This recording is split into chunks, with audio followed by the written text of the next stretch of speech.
Thank you very much. Good morning. Yes, the presentation today is about the annual financial statistics. What are the investments occurring in different areas in terms of the standard industrial classification, and what patterns are we seeing there, what goes to salaries, what goes to different factors of production between 2013 and 2014, and overall what has been the volume of production. So what are the sources of this information? It's from the financial statements of selected private businesses, gives the income statements, financial positions, changes in property and equipment. It actually tells a tale of what has been happening in the economy, and probably assists in how government thinks through how to stimulate both economic development and economic growth. And it covers August 2012 ending July 2013, or March 2013 ending February 2014. The industries covered are the standard ones from SIC 1 to SIC 9, including construction and trade, and of course excludes agriculture, financial intermediation such as the Reserve Bank, and government and education institutions, both provincial and national. What we do is, we will talk about selected key variables and the key findings around the carrying value, turnover, as I said, purchases, capital expenditure, and employment, and the costs of rewards to labor, what that is. And the information as reflected here shows everything is actually on the up. Carrying value grew by 7.8%, turnover by 10.9%, purchases by 10.8%, capital expenditure by 2.2%, and then of course employment cost by 9.7%. What we forgot to put there is probably what the inflation rate over that period has been, and we have a 7 trillion in 2014 in all nine, and then of course the statistics that I talked to of 10.9% from 7 trillion in 2013, or 7,000 billion, and the biggest the biggest growth has been seen in construction at 27%, business services 13%, and transport at 6.5%.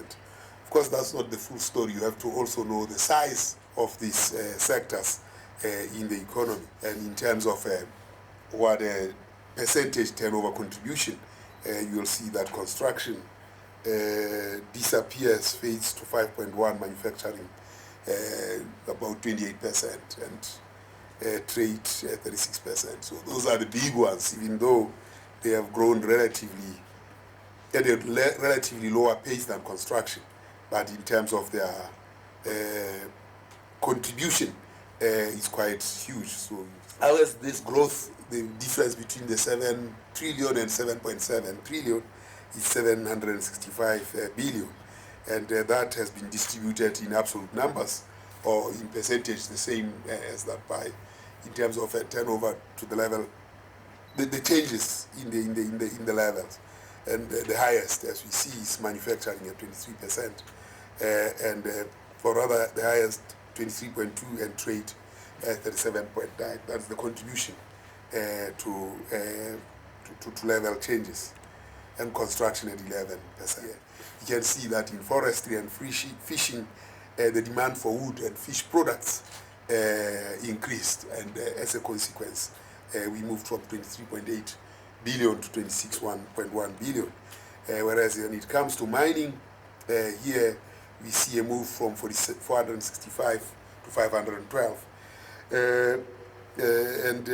This was a result of increase in production levels, and as well as demand, and 10.1% increase. The car industry growing at increase of 8.8%, and of course oil prices and sale of vehicles. So these are the key drivers As far as electricity, from 157 to 173, the price increases that were demanded by or granted by the regulator for ESCOM to increase prices.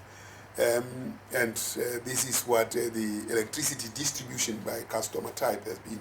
Municipalities 41.9, and I think what we need to do and remind ourselves is, as we look at the distributor, which is municipalities, let's remember that there is the local government statistics, where we show by local government what they distribute and what they buy. And of course, industrial, international to countries, residential 5.1.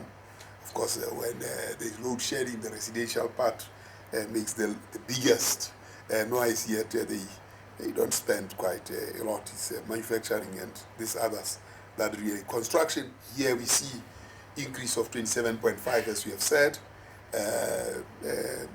between the year 2013 to 2014. And we know that this was the biggest, the biggest reported, and one of the biggest things Medupi, and where we are trying to deal with the electricity crisis, and the largest increase comes from there. Trade here from 2.5 trillion to 2.8 trillion due to higher demand and on the goods. That's the turnover. Transport and storage, there we see an increase as well, and tariffs play a bit of a role in this particular increase. And then, of course, real estate and other businesses, we can see a big increase there of 13.5. Rentals, those who are landlords, increase rental year on year.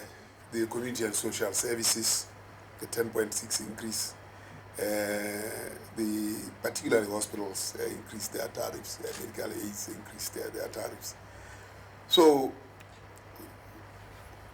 what do we spend to generate these particular services? And what we spend on rent, there's depreciation, the other expenses, there's what you buy, which constitutes the lion's share of 6.60, the inputs into the sector. And then, of course, employment costs. All these are things that are constituting or contributing to the production process.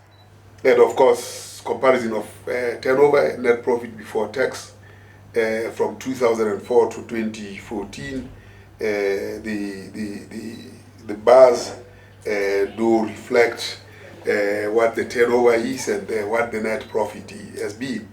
And we can see that net profits peaked nicely in 2008 and then steeped quite significantly, but we are back at those net profits in 2014, which is, and I think what we have to try and figure out and work through is what were the levels of employment then, what are the levels of employment now, what is the level of growth, GDP, and relate that to issues of net profit before tax and as well as turnover, so that we can have a total picture of how the economy is performing and what drives it.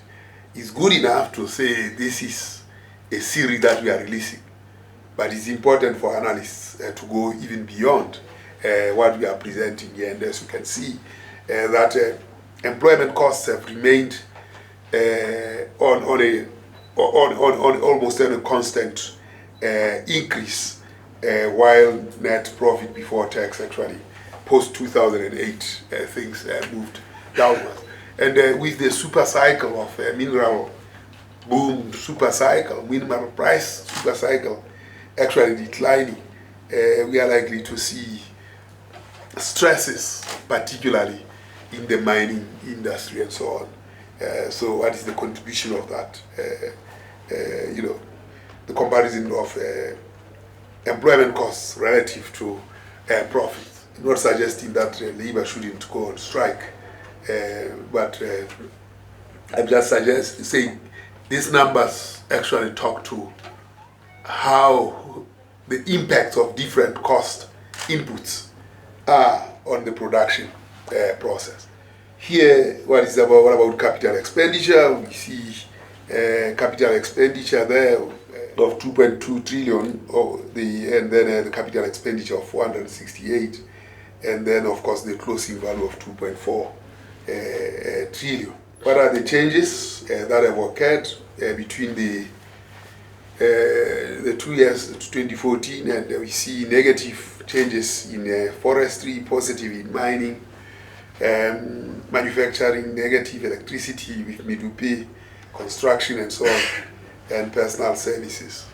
Now, I mean, I'm sure it will be very interesting, although it's a short-term indicator, around the behavior of the rand now. 14 rands, 26 cents to a dollar. And manufacturing negative relative to in terms of capital expenditure and changes in capital expenditure.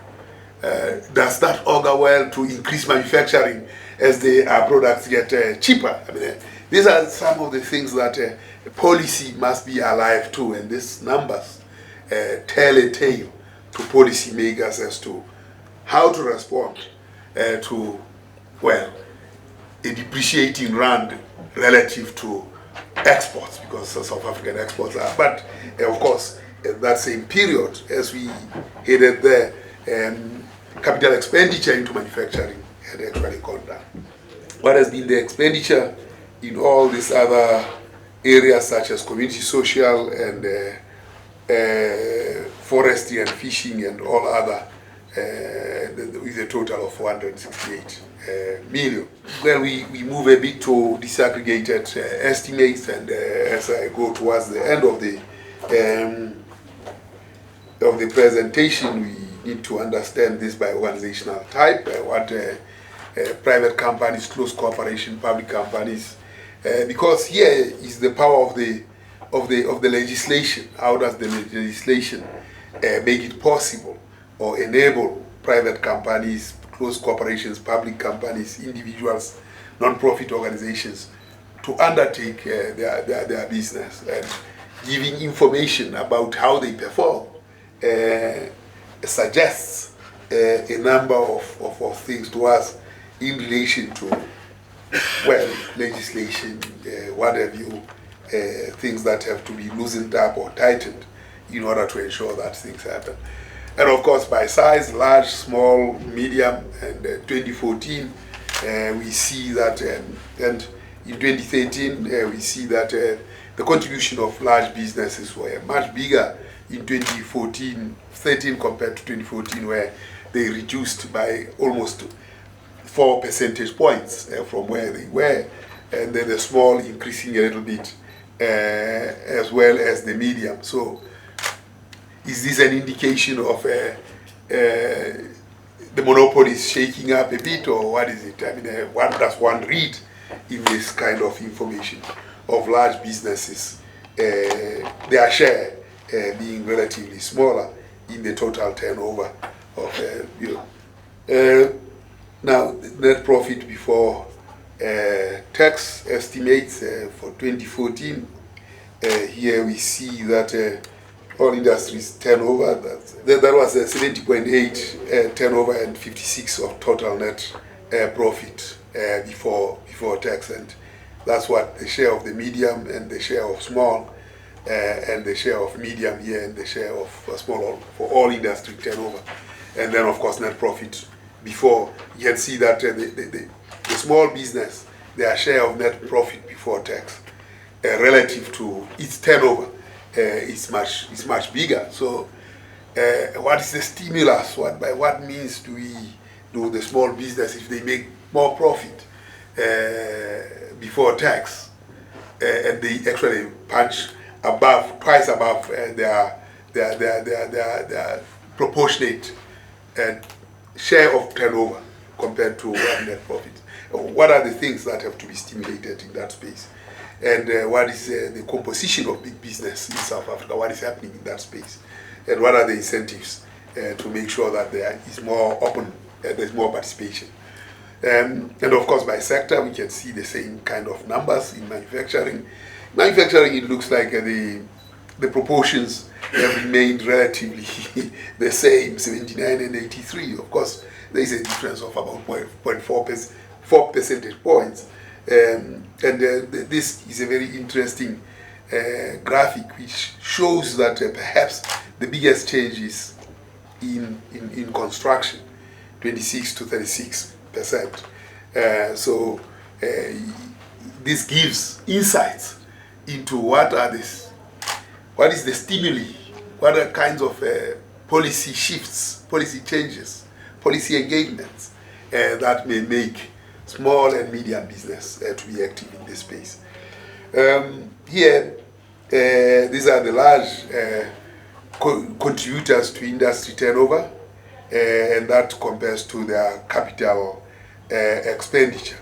Here 61.4 to 64.4, mining 26, 31.5, and this here quarrying, mining of platinum group metals 21.5. So it gives you the industry structure and the cost structure in industry.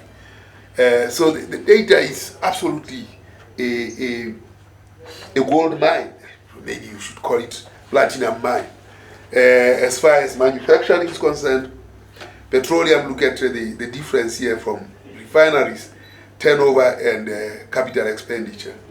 17.96 and 6.9 is almost a 3 or 2.5 times, a factor of 2.5 compared to where the factor is just almost 1 to 1, and this one which is 0.5 to, and then of course construction, effect of turnover 33.5 compared to capital expenditure. Of course, construction is more about moving earth, moving soil, moving, that's where the most of the money goes. But in terms of capital, you spend very little on capital. So your labor capital ratios in construction do not surprise that those ratios are favorable to labor rather than to capital. So the information is really very informative in relation to economic development and the choices that have to be made. Here is railway transport. Turnover contributes to 8.4, but in terms of capital expenditure, that rolling stock is not a joke, it's very expensive. But in the long term, you don't have to do maintenance on a rail line. I mean, that still lasts forever. That runs on it also lasts forever.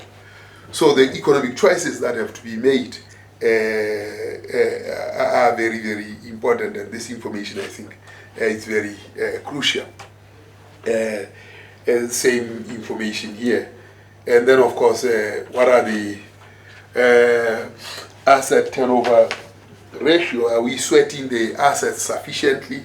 A ratio of 1.01 to 1 to 1.07 to 1 may suggest that the assets are not being sweated adequately. There may have to be some things that have to be done to ensure that the assets are sweated sufficiently, engaged sufficiently, and it may be an injection of labor. I'm not an economist, but I think there are things that this information brings to bear, to light, and the big questions can.